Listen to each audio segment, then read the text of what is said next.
I can remember all this. You might have to help me. So me and my son are sitting over here talking about I had him to watch the video that I posted. And so we started talking about the content of the video. And somehow it led me into talking about how did we get started on that, Trey? Do you remember? I was doing my workout. It's when I said Oh, about doing people wrong, right or like I tell wrong. them the whole truth. So he came over and he was like, I try to tell people, my whole truth, and even the things that I was wrong in, I'll admit when I'm wrong, or something to that effect. Is that what you said? Okay.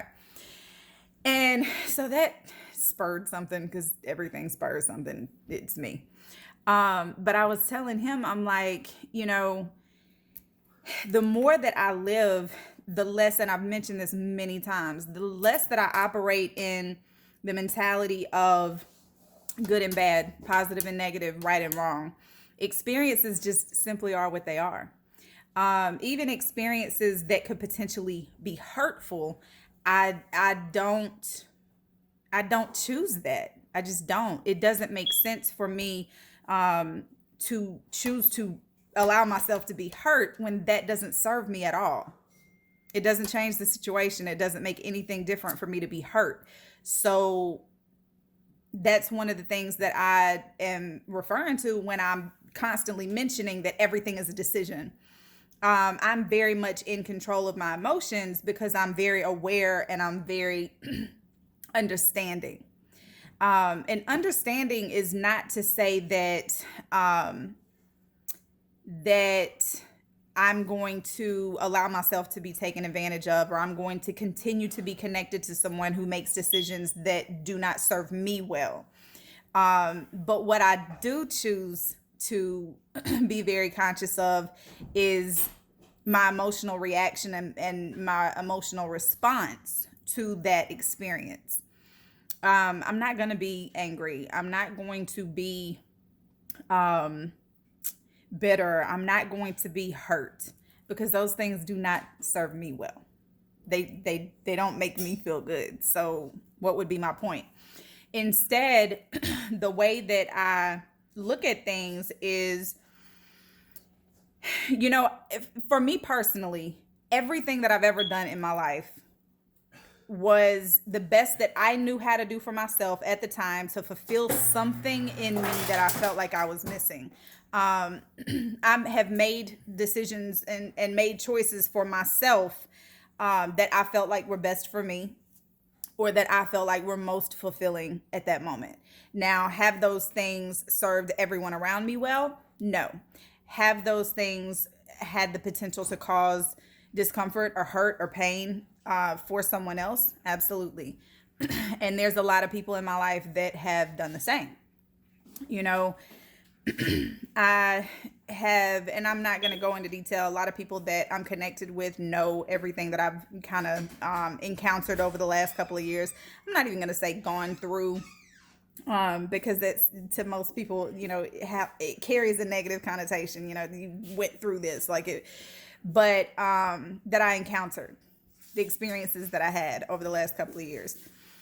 I look at those things and I can't even identify with the mindset of applying and, oh, he was so wrong for that.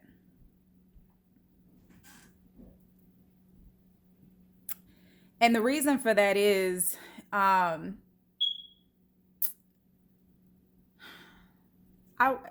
I wish I could be more specific, but I'm gonna not do that just for the sake of remaining respectful.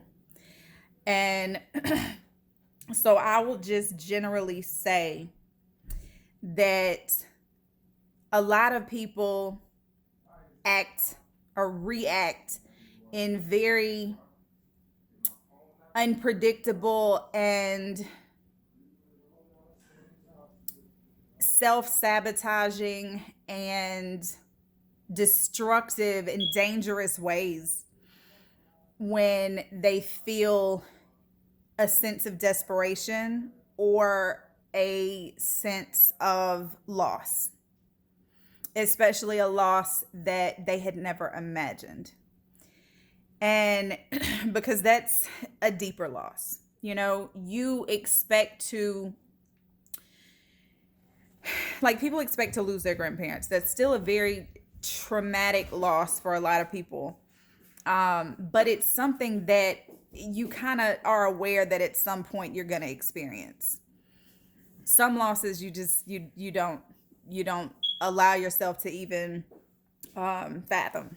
And so when those things happen, you don't really know how you're going to react until the experience is there.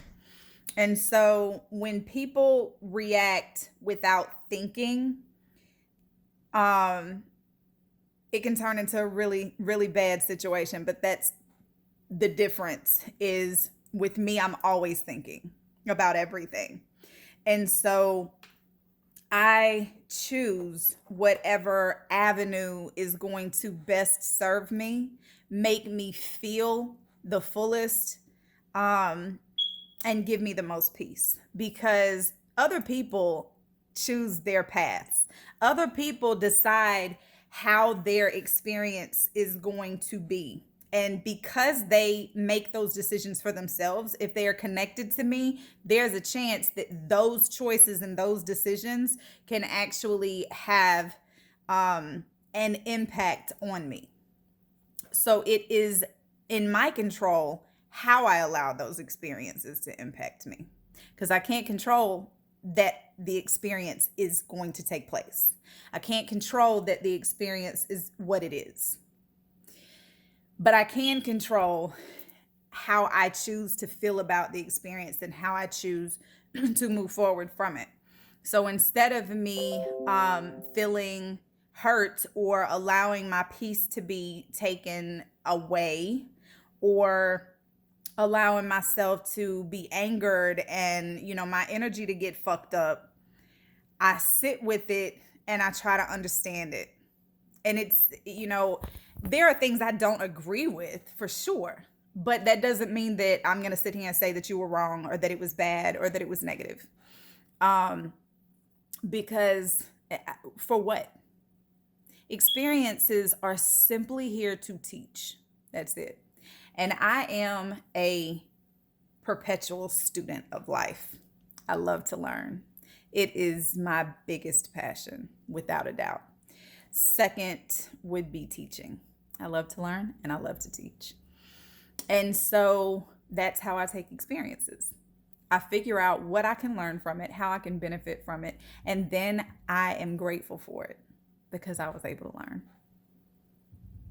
I can be grateful for anything. And I have experienced a lot that I have had to learn from. And my healing came from that learning. My healing came from that understanding.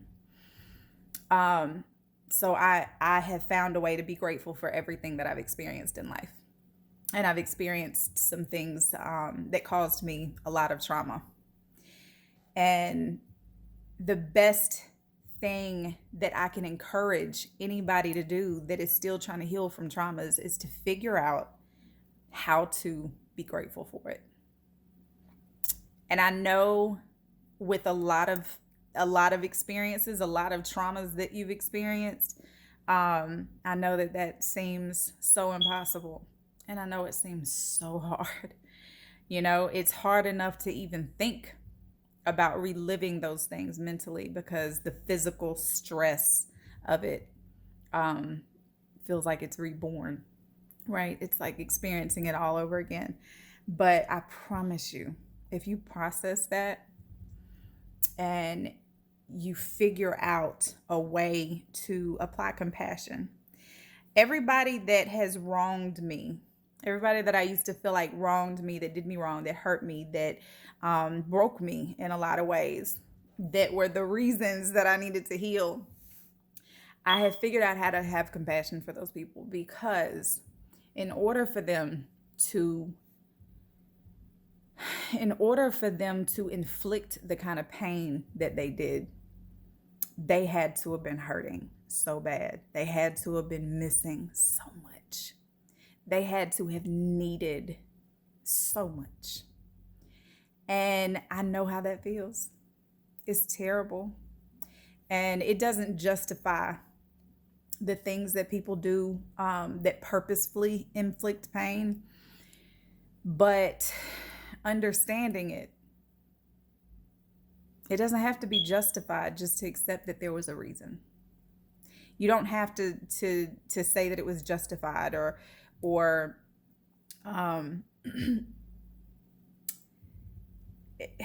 it doesn't absolve them of the responsibility to acknowledge that there was a reason for it, to acknowledge that there is a way for you to learn and grow through it, and for you to be grateful for it. You are standing in the space that you're standing as the person that you are because of literally everything that you have experienced in life. Nothing about you is wrong. Nothing about you is bad. Nothing about you is negative. You are exactly who you are. You have a huge purpose. And while you may be standing in a space that still has a lot of brokenness, you may be standing in a space that feels hopeless.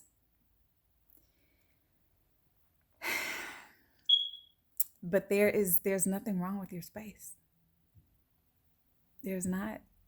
You can heal from every bit of it, and you can be your fullest, best, most happy and fulfilled and whole self. All you have to do is figure out how to be grateful. And that starts with loving the version of you that you are.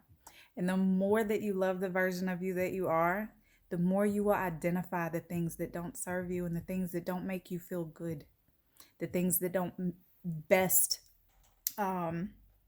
support the highest vibration of your energy, the energy that is you.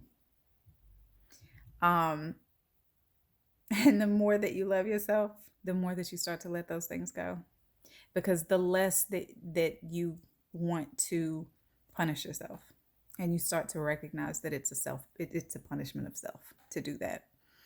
A lot of us grew up without learning how to love ourselves, without even knowing that was important. You know, when I was coming up, I was raised that everybody was more important than me. You always put other people first. And it made me very self-sacrificing. I was constantly trying to figure out how to give pieces of myself to other people to make them happy. And it took me until the last year to put myself first and to really, truly love myself enough to let go of all the shit that makes me feel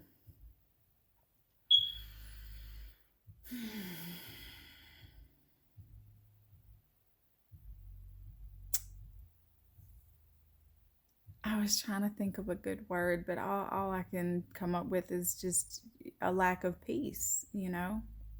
I deserve that.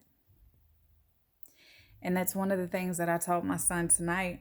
I said, you know, you can look back at all the ways that people have hurt you and all the pain that you've gone through. But at the end of the day, like, for me, I look at those experiences and I'm like, they were trying to fulfill something that they felt like they were missing, and they deserve that. Regardless of how I allowed it to impact me, they deserved that. That experience was for a reason, no matter how devastating it was for me. Because at this point, it doesn't even matter. I'm so fucking happy, and I'm so fucking peaceful, and I'm so grateful. I'm so fucking grateful for all of it. That's where you need to be. I love you guys. Have a good night.